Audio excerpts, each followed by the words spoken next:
विचार, अभिव्यक्ति, विश्वास, धर्म और उपासना की स्वतंत्रता, प्रतिष्ठा और अवसर की समता प्राप्त कराने के लिए तथा उन सब में व्यक्ति की गरिमा और राष्ट्र की एकता और अखंडता सुनिश्चित करने वाली बंधुता बढ़ाने के लिए दृढ़ संकल्प होकर अपनी इस संविधान सभा में आज तारीख 26 नवंबर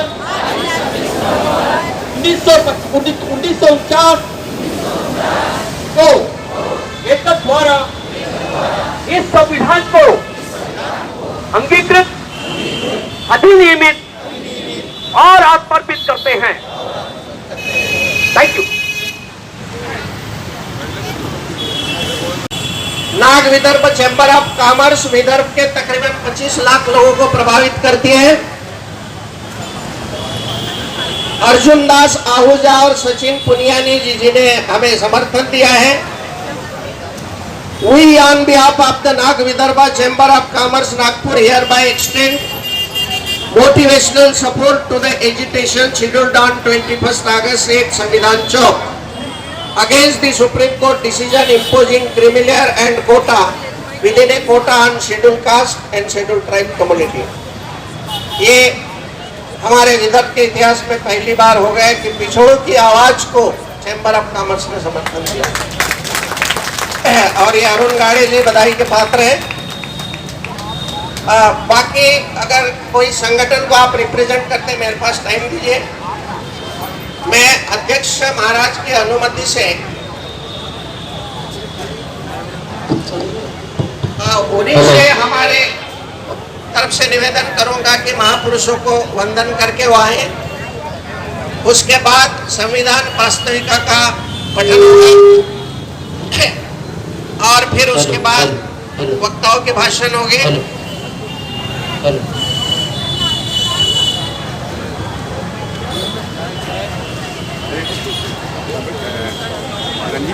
से ले लेते हैं। हमारे डॉक्टर साहब आए हैं, सुचित बागड़े साहब, मैं उनसे रिक्वेस्ट करूंगा कि स्टेज पे आए। जान दे छोड़ दे।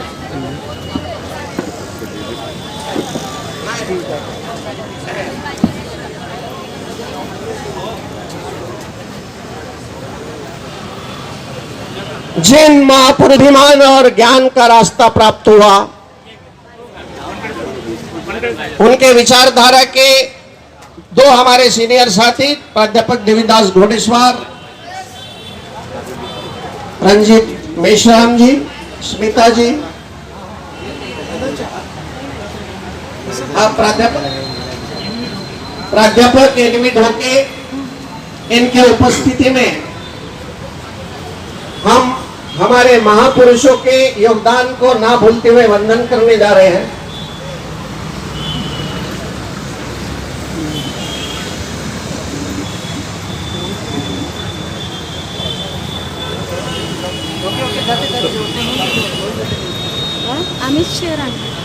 आज 21 अगस्त है। हम नागपुर के आरबीआई चौक में, संविधान चौक पर, जहां बाबा साहब अंबेडकर का विशाल पुतला है, और आज हम लोग देख रहे हैं बहुत सारी चीज़ें। वो ये देख रहे हैं कि कैसे आरक्षण को खत्म किया जा रहा है, संविधान को नष्ट किया जा रहा है, संविधान का खाका वैसे ही रखा गया है और अंदर ही अंदर खोखला किया जा रहा है। हम सभी जानते हैं कि कैसे लेटरल अपॉइंटमेंट आईएएस कैडर में किया जा रहा था। 44 लोगों का एक बड़ा दबाव निर्माण हुआ बीजेपी के बाहर की पार्टियों और सामाजिक संगठनों से, और बीजेपी को जो लोग सपोर्ट कर रहे हैं वो लोगों ने भी कल तो उसका विरोध किया।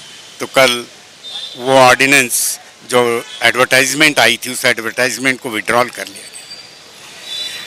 उत्तर प्रदेश का भी हमारे सामने प्रमुख एग्जाम्पल है कि 59,000 शिक्षकों को कैसे भर्ती की गई, जिसमें 27% ओबीसी को मिलना चाहिए था और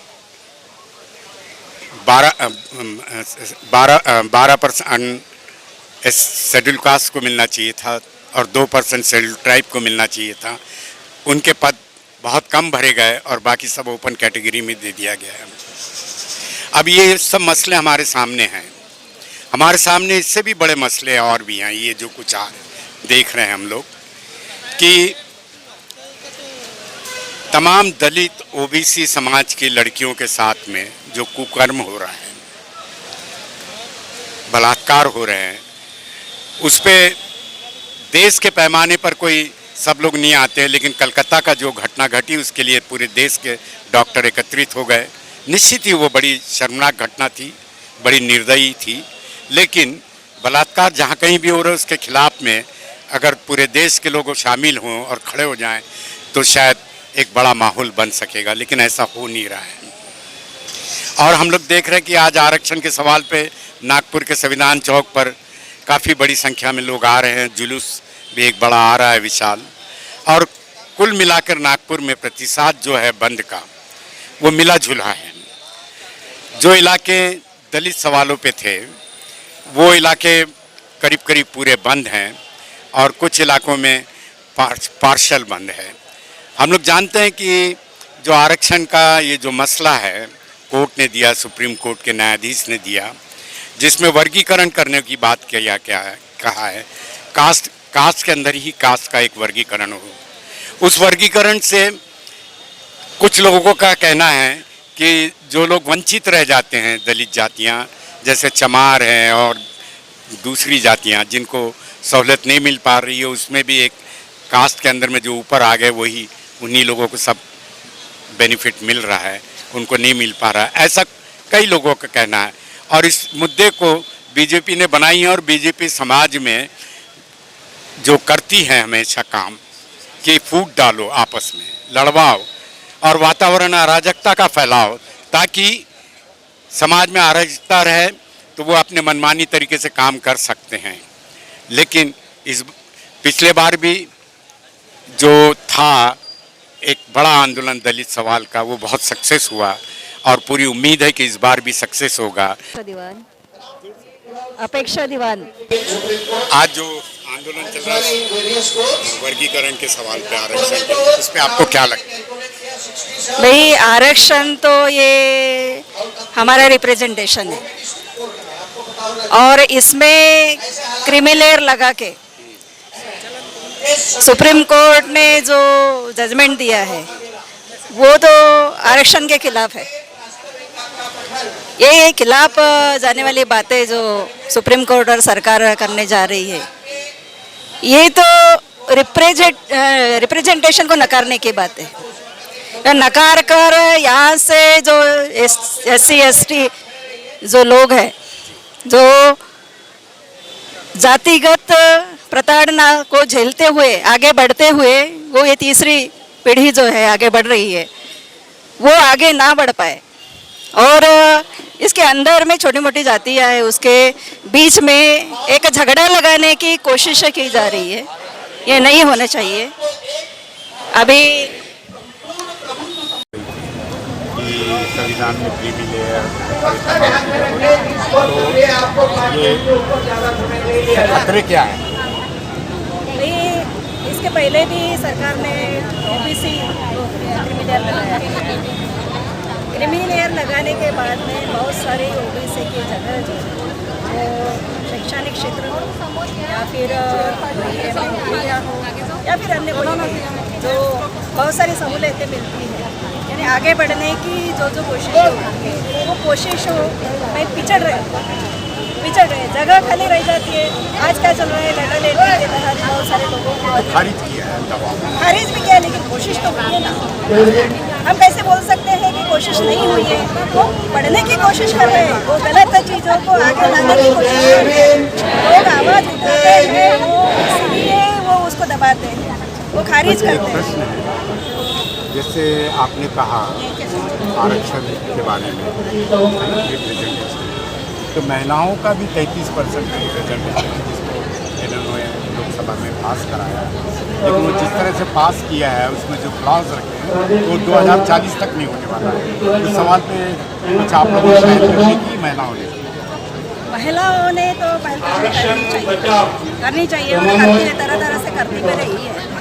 और आरक्षण में भी, महिलाओं के आरक्षण में भी जातिगत तो ये सवाल जो है यहाँ आया है आरक्षण, इसमें महिलाओं का तो कहीं स्वर नहीं है, लीफलेट में लेके नहीं है तो हो जाएगा, उसमें क्या बड़ी बात है। नहीं रहना चाहिए ना। आज जाति देश का मन का कॉल किया गया, बड़ी घटना है। अगर इस बड़ी घटना से महिलाओं के 35% का जिक्र ना हो, ये तो ठीक नहीं है ना, ऐसा हम लोगों को लगता है और कुछ लोगों ने भी हमको बोला है। अभी मुद्दा जो चल रहा है वो क्रिमिलेयर हटाने का मुद्दा। नहीं, ये भी है, आरक्षण का भी है ना, आरक्षण का मुद्दा है। आरक्षण में क्रिमिलेयर जो लगाने की बात हो रही है उसको हटाने का मुद्दा है। और ये जो मुद्दा चल रहा है उस मुद्दे को लेकर आज यहाँ प्रोटेस्ट चल रहा है, बराबर है। अगर सवाल सही होगा तो जवाब कैसे कैसे हैं हम लोग? आपका शुभ नाम? मंगलाताई उइके, कोया पुनेम गोंडवाना महासभा की राष्ट्रीय अध्यक्ष हूँ। तो आपको इस आरक्षण के सवाल पे क्या लग रहा है आज के दिन? देखिए, हम लोग रोड के ऊपर उतरे हैं, आरक्षण मिलना चाहिए। हमारा आरक्षण था लेकिन हमारा आरक्षण मिटा रहे हैं, तो ये हमारे साथ में दुजभा हो रहा है।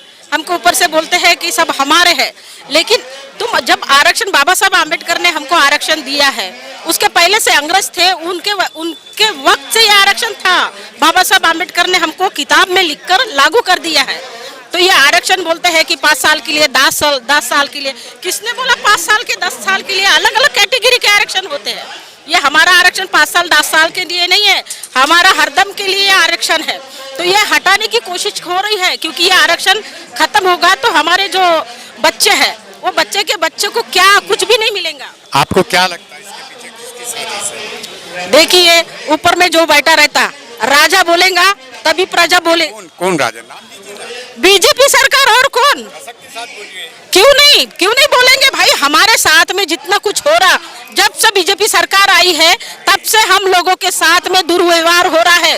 और बीजेपी सरकार के हमारे क्या बोले, नरेंद्र मोदी जी बोलते हैं कि हमारे भारत में आदिवासी एसी समुदाय नहीं रहता। तो ये क्या है भाई? आके देखो बोलना, यहाँ पे इस जगह आके देखो यहाँ पे कौन कौन समाज है, क्योंकि हम लोग उतरते तब है। आप लोगों से तो जल जंगल जमीन सब छीना जा रहा है। अभी हसदेव का जंगल उजाड़ दिया। हसदेव का जंगल उजाड़ा क्यों? क्योंकि वो अडानी को दिया है ना। वहाँ पे जो है हमारे जो जंगलों में जो खनिज मिलता है, सोने से लेकर कोयले से लेकर सब कुछ मिलता है, तो वो करोड़ों अरबों की संपत्ति वो टाटा बिरला को नहीं देंगे, अडानी को नहीं देंगे, तो किसको देंगे? वो पैसे देते, आदिवासी क्या देते? लेकिन आदिवासी इस धरती का मूल निवासी है, पहले जो हुआ है वो पहले आदिवासी है। तो ये उन लोगों को खटकता है, क्योंकि वो लोग पहले से वहां पे रहते हैं, वहां से उनको हटाया तभी वो जगह उनकी हो जाएंगी ना। और हमारे लोग जो है, जो ग्रामीणों में रहते हैं, पढ़े लिखे नहीं है, कुछ जानते नहीं है, उनने बोले कि सिग्नेचर करो या अंगूठा दे दो, अंगूठा दे देते, ये लोग खाली कर देते। लेकिन आपके उस अंगूठा देने को कोर्ट मानता नहीं है। अनुच्छेद 5 में आदिवासियों की जमीन, तो इतना बड़ा कांड हुआ छत्तीसगढ़ में, आपने देखे, सोनभद्र में आपने देखे, तो ये क्या आग के ऊपर पट्टी लगी है क्या पूरे नेता लोगों की? इतने रोड के ऊपर आए लोग भूखे प्यासे हो। छत्तीसगढ़ में तो आदिवासी ही मुख्यमंत्री है। देखिए, अब आपको मेन बात बताती, आदिवासी मंत्री कोई भी रहो, बीजेपी का रहो या कांग्रेस का रहो, एक बार ऊपर अगर गया तो कुत्ता बन जाता है। कि उसके सामने क्या बोले आप? कुत्ता बन जाता है, कुत्ता। उनके सामने पैसे की डल्ली डाल दो, वो अपनी पूंछ हिलाते रहेगा, मुंह सिल के चुपचाप बैठेगा। आप लोग यहाँ पे आगे क्या लड़ाई लड़ेंगे? जब तक हमारी जो मांगे पूरी नहीं होती, हमारा जो आरक्षण जो बाबा साहब आम्बेडकर ने हमको दिया है उसको बचा नहीं लेते, तब तक हम रोड के ऊपर उतरते रहेंगे। हम जिए या मरे, लेकिन संघर्ष करते रहेंगे। शुक्रिया आपका। आपका शुभ नाम? मैं नरेंद्र जारोंडे, राष्ट्रीय उपाध्यक्ष स्वतंत्र मजदूर यूनियन। आपको क्या लग रहा है ये मसले पे, आरक्षण के? ये जो मसला सुप्रीम कोर्ट के द्वारा जो आया है सामने, 1 अगस्त को जो 7 जजेस का जो जजमेंट आया है, वो जहाँ तक मैं समझता हूँ और हमारा संगठन जो समझता है, पूरी आरक्षण प्रणाली को ख़त्म करने वाला ये सुप्रीम कोर्ट का जजमेंट है, उसका हम संगठन के तरफ से कड़ा विरोध करते हैं। हाँ, लेकिन ये तो बिल्कुल बेहद सराहनीय बात है। लेकिन लगातार जो सरकारी उपक्रम थे, उद्योग थे, अंडरटेकिंग्स थी, सेंट्रल गवर्नमेंट था, सेंट्रल रेलवे, उसका भी प्राइवेटाइजेशन हो रहा है। उस सवाल पे तो कहीं पर कोई आंदोलन नहीं दिखा। उसके ऊपर भी आंदोलन चलता है। पिछले साल हमने रामलीला मैदान पर पूरे देश के कर्मचारियों का आंदोलन किया था निजीकरण के खिलाफ में।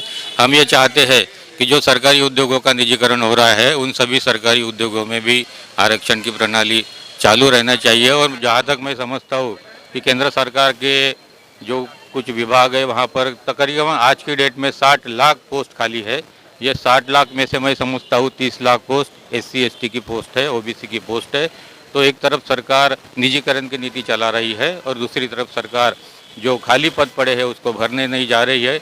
ये सभी सरकार का ये जो मंशा दिखती है वो SC ST OBC को सरकारी नौकरी से बाहर करने की मंशा है और इसका हम कड़ा विरोध करते हैं। और दूसरा, ऐसा समाज का एक हिस्सा इस बात को कह रहा है कि वर्गीकरण का जो निर्णय है वो अच्छा है, क्योंकि वर्गीकरण में एक कास्ट के अंदर दूसरी कास्ट, विद इन कास्ट वर्गीकरण होना जो दिया है जजमेंट, तो उसमें जो निचले स्तर पे है, जैसे चमार जाति के लोग, ये इनको कहते मत मिलते नहीं हैं, वो इनको अपना हक नहीं मिलता है, शेयर नहीं मिलता है, ऐसा कई लोगों का कहना भी है। तो उस संदर्भ में आप जहाँ तक आपने कैसे देखेंगे, इसके बारे में क्या सोचते हैं? जहाँ तक आपने जो सवाल मुझे पूछा है, नहीं है ऐसा, नहीं, ये ऐसा कोर्ट का निर्णय नहीं है। ऐसा क्या है कि कुछ संगठन और कुछ लोग जो अम्बेडकराइट मूवमेंट है उसको कमज़ोर करना चाहते हैं, क्योंकि अम्बेडकराइट मूवमेंट ऐसा मूवमेंट है जो SC ST OBC की लड़ाई लड़ता है। तो इस अम्बेडकराइट मूवमेंट से कुछ लोगों को तोड़ने के लिए कई सालों से काम चल रहा है इस देश में। और जहाँ तक वर्गीकरण से जो कुछ जातियों को जो फ़ायदा नहीं मिल रहा तो उससे फ़ायदा मिलेगा। तो जहाँ तक ये जजमेंट आया है तो किस जाति को कितना फ़ायदा मिला और कितना नहीं फ़ायदा मिला, इसके ऊपर सुप्रीम कोर्ट द्वारा किसी भी चर्चा को खोला नहीं गया। और यहाँ तक मैं समझता हूँ तो वर्गीकरण यदि होगा तो जिन जातियों का परसेंटेज 1 या 2% है, उनको केंद्र सरकार की नौकरी में जो 15% का जो दायरा था वो 15% का दायरा 1 या 2% पर सीमित होगा। इसका मतलब ऐसा होगा कि फ़ायदा होने के बजाय नुकसान ही होगा। और जहाँ तक जो ऊंचे ओहदे की जो पोस्ट निकलती है वहाँ पर जो क्वालिफिकेशन और एक्सपीरियंस लगता है, तो जिस जाति की ये जो बात कर रहे हैं उस जाति के यदि कैंडिडेट में वो क्वालिफिकेशन एक्सपीरियंस नहीं होगा तो वो भी पद खाली रहेंगे। और जहाँ तक मैं समझता हूँ वो पद ओपन से भरे जाएंगे। तो ये जो फैसला आया है और ये जो बात चल रही है तो ये कुछ तबकों के फ़ायदे की बात नहीं है, तो ये कुछ उच्च वर्गों के फ़ायदे की बात मुझे लगती है। शुक्रिया आपका, हम लोगों को सहयोग करने के लिए शुक्रिया। मैं सचिन देव। सचिन देव, क्या करते हैं आप? मैं एक्चुअली मास्टर्स डिग्री कर रहा हूँ अभी पाली डिपार्टमेंट से। पाली डिपार्टमेंट से। तो फिर ये जो आंदोलन आज 21 का भारत बंद का किया गया है, नागपुर में क्या स्थिति? नागपुर में अभी फ़िलहाल तो मतलब अभी सब लोग एकजुट हो रहे हैं। मतलब हम लोग जब आ रहे थे रास्ते से तो मतलब इतना मतलब बहुत ग्रुप में लोग दिखे नहीं है, पर जैसे जैसे टाइम बढ़ते जाएगा मेरे ख्याल से लोग आएंगे। और नहीं, जैसे हम लोगों को खबर है कि पूरा हिंदी पट्टी जो है बिहार, उत्तर प्रदेश, वहाँ बहुत सक्सेसफुली हो रहा है। यस, हाँ, तो वहाँ जब हो रहा है तो निश्चित रूप से एक समय जो महाराष्ट्र में दलित पैंथर और इसके आंदोलन हुआ करते थे तब बड़ी गरिमामय वातावरण था, क्या उसमें कोई गिरावट आई है क्या? नहीं, ऐसा मुझे तो नहीं लग रहा है गिरावट आई है करके, पर यही सब सिर्फ टाइम मैटर्स। मतलब अभी जैसे जैसे टाइम आएगा तो अभी आप देखो, जैसे ये टाइम मैटर बोल रहे हैं आप, तो इस समय का तो महत्व है, क्योंकि तमाम बीजेपी सरकार ने पिछले 10 साल में तमाम बड़े बड़े पब्लिक अंडरटेकिंग, सरकारी काम को प्राइवेट में दे दिया। निश्चित रूप से वो इस तरह का दे देने से वैसे ही आरक्षण की पे हमला था वो, तो उस हमले पे लगातार तो कहीं हमको प्रोटेस्ट करते हुए नज़र नहीं आ रहे हैं। एक्चुअली कैसा है ना कि अभी ये जो करेंगे प्रोटेस्ट, अगर वो वहाँ पर सब प्राइवेट में चला गया है तो इसका असर कितना होगा? नौकरियों पे तो मिल पाना मुश्किल है, तो इस नौकरी जब नहीं मिल पाएगी तो उस संदर्भ में आप लोग कैसा सोच रहे हैं? अभी कैसा है कि इंडिया में जो वातावरण है, अब सभी को मालूम है कि रिजर्वेशन जिस तरह से ख़त्म किया जा रहा है, ये सभी को मालूम है कि रिजर्वेशन की आज क्या स्थिति है। तो ये जो मतलब सुप्रीम कोर्ट ने अभी जो बोला है, तो ये मेरे ख्याल से मैं ऐसा समझता हूँ पर्सनली कि ये कोई रिजल्ट नहीं दिया हुआ है उन्होंने अभी तक, ये उनका सजेशन है। तो सजेशन मतलब सजेशन इसलिए कि एक नैरेटिव सेट करना चाहते हैं वो इंडिया में। कौन करना चाहता है? BJP obviously RSS plus BJP, वो दोनों उसकी खसक के साथ बोलिए ना, इतना डर क्यों रहा है? नहीं डरने की बात नहीं है। हम लोग यहाँ पे जमा हो गए, इसका मतलब ये है कि हम लोग डरते नहीं है किसी से, और हम लोग हमेशा ही मतलब साथ देते हैं एक दूसरे का। तो ये बीजेपी और आरएसएस के जो लोग हैं, ये चाहते हैं कि मतलब ये वो नैरेटिव सेट करना चाहते हैं कि जो आरक्षण है भैया वो मतलब इसके आधार पे हो, इकोनॉमिकल इसके आधार पे हो। तो वो नैरेटिव सेट करने के लिए है ये, वो देखना चाहते हैं कि भैया हम लोग ऐसा नैरेटिव अगर देंगे तो लोगों में इसकी क्या प्रतिक्रिया रहेगी, ठीक है ना। मैं तो ये कहता हूँ कि अभी ये स्टेज पे हम लोग है कि अभी हम लोगों ने रिजर्वेशन ये शब्द यूज़ करना बंद कर देना चाहिए। नहीं, रिजर्वेशन नहीं, हम लोगों को रिप्रेजेंटेशन चाहिए, हम लोगों को पार्टिसिपेशन चाहिए, और उसके लिए इंडिया में एक पॉपुलेशन सेंसस होना बहुत ज़रूरी है, क्योंकि सेंसस मेरे ख्याल से अभी कितने साल हो गए मुझे पता नहीं। जाति जनगणना होना चाहिए। जाति गणना, जाति गणना मतलब वो सभी जातियों की होनी चाहिए ना। हाँ, इसके पहले तो जाति जनगणना 1933 में, वही तो मैं बोल रहा हूँ ना। तो जाति गणना सभी की होनी चाहिए, ओबीसी और ओबीसीओ की भी होना चाहिए, और SC SC की भी होना चाहिए। हाँ, तो उसी आधार पे फिर तुम लोग पार्टिसिपेशन डिसाइड करो, उसके आधार पे तुम पॉलिसीज बनाओ। तो हम लोगों को नहीं चाहिए रिजर्वेशन, मत दो हमको रिजर्वेशन, लेकिन उसके बाद जो रिजल्ट आएगा सेंसस के बाद, उसके ऊपर से तुम सेट करो ना पॉलिसीज। फिर देखो कंपटीशन में कौन रहता है कौन नहीं रहता है। ये सरकार तो इतनी मक्कार है कि 33% महिलाओं के आरक्षण को जिस तरह से टाली है, वो 2040 तक नहीं मिलने वाला है। अभी कैसा है कि अनफॉर्चुनेटली अब हम लोगों ने ऐसी मतलब गलती से ही सही, लेकिन हम लोगों ने एक ऐसी गवर्नमेंट को जिसने की ऐसे गवर्नमेंट को हम लोगों ने लाए हैं कि जो मतलब इन सब चीज़ों के खिलाफ है, वेलफेयर स्टेट के खिलाफ है। तो ऐसे गवर्नमेंट से हम लोग ये उम्मीद नहीं कर सकते, और उनकी जो मानसिकता रही है वो 5000 सालों की, वो उसके हिसाब से ही चलने वाले हैं। तो ये अभी हम लोगों का मतलब जो मानवता में विश्वास रखते हैं, समता स्वातंत्र्य बंधुता में विश्वास रखते हैं, ऐसे लोगों की अभी ये ज़रूरत है कि उन लोगों ने एकजुट होकर इन सब का सामना करना चाहिए। शुक्रिया आपका, थैंक यू वेरी मच लिए बात करने के लिए। हमारे बीच CPI-ML लिबरेशन के एडवोकेट अनिल काड़े जी हैं, उनकी राय क्या है? मेरा कहना ऐसा है कि सुप्रीम कोर्ट के जो बेंच ने जो जजमेंट दिया है, ये जजमेंट असंवैधानिक है, क्योंकि संविधान के अंदर में संशोधन करने का अधिकार सिर्फ पार्लियामेंट को है, और सुप्रीम कोर्ट ने जो वर्गीकरण की बात किया है, उपवर्गीकरण की बात किया है, ये पूरी तरह से असंवैधानिक है। सवाल ये उठता है कि किस आधार के ऊपर वर्गीकरण करने की बात है। ऐसा कोई भी डाटा सुप्रीम कोर्ट के पास में नहीं था, कोई जाति जनगणना नहीं है, कोई उनके पास भी इस तरह से ऐसा चंद जातियाँ वो तरक्की कर रही है, आगे बढ़ रही है, और जाति ये चंद जाति है, ये आरक्षण का फायदा उठा रही है, ऐसा कोई भी पूरा फिगर सुप्रीम कोर्ट के पास में न रहते हुए जाति जनगणना के बाद ही ये सारी बातें हो सकती है, और उसके अंदर में फिर सारी बातें आएगी। फिर EWS के अंदर में जो कुछ भी जाति है उसका भी वर्गीकरण करने की जो बात है, उसके फायदे कौन उठा रहा है, ये सारी बातें। और दूसरा महत्व का सवाल ऐसा है कि जो रिजर्वेशन इतने दिन से इस देश के अंदर में चला आ रहा है, तो सरकार ये बताए कि कौन से डिपार्टमेंट में 100% रिजर्वेशन का इम्प्लीमेंटेशन हुआ है। यानी आरक्षण की जो प्रणाली थी इन लोगों ने लागू नहीं किया ठीक से, ये फेलियर है सरकार। बिल्कुल, और वो फेलियर है, इसीलिए सरकार ने चंद दिन पहले ही ये कहा था कि दलित SC ST के रिजर्वेशन का अधूरा है करके उसका बैकलॉग भरने की बात चल रही है। अभी भी वो बैकलॉग भरा नहीं गया। इसका अर्थ स्पष्ट रूप से है कि दलित SC ST को ही उनके कोटे के मुताबिक आरक्षण नहीं मिला है। उसके बावजूद सुप्रीम कोर्ट कहती है कि अभी चंद जातियाँ उसका फायदा उठा रही है, तो फिर ये कॉन्ट्राडिक्शन किस तरह से तैयार होता है? ये कॉन्ट्रडिक्शन है, और इसीलिए सुप्रीम कोर्ट ने इस बात को ध्यान में रखना चाहिए। सबसे पहले डाटा कलेक्ट करना चाहिए कि सचिवालय में कितने SC ST OBC का आरक्षण है, राह में कितना है, पुलिस में कितना है, ये पूरे के सरकारी डिपार्टमेंट जितने भी डिपार्टमेंट है वहाँ पे बड़े बड़े अहदे के ऊपर में ओबीसी एससी एसटी के कितने लोग वहाँ पे आज रिप्रेजेंटेशन दे रहे हैं, वो डाटा कलेक्ट किए बगैर सुप्रीम कोर्ट यदि जजमेंट देती है कि वर्गीकरण करने की बात है तो सुप्रीम शुक्रिया आपका।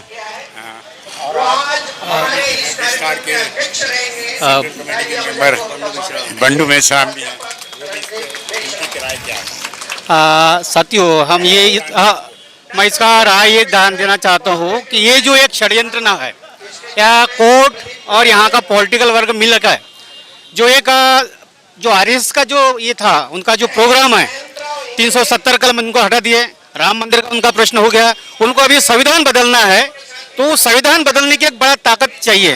तो हमारी एक ताकत है दलित फोर्सेस है, आदिवासी फोर्सेस है, बहुजन जो है जो हमारे साथ है उसमें झगड़ा कैसा लगाना और उस पर फूट डालना ताकि हम संविधान को लागू करें, क्योंकि आज संविधान की बात करेंगे तो पूरा समाज इकट्ठा होता है तो इसलिए उनके ध्रुवीकरण के लिए बात करता है समाज। वो आरक्षण की बात नहीं है तोड़ने की, वो हमको आपस में हमारा भाई भाई में फूट डालने की बात कर रहे हैं, समाज को तोड़ रहे हैं, हमारे को तोड़ रहे हैं, इसलिए हमको कड़े से कड़े उनका विरोध करते हैं। या सुप्रीम कोर्ट का आदेश हो या उनका कुछ भी अर्थ है वो हमारे विरोध में है, समाज जनता के विरोध में है। शुक्रिया आपका।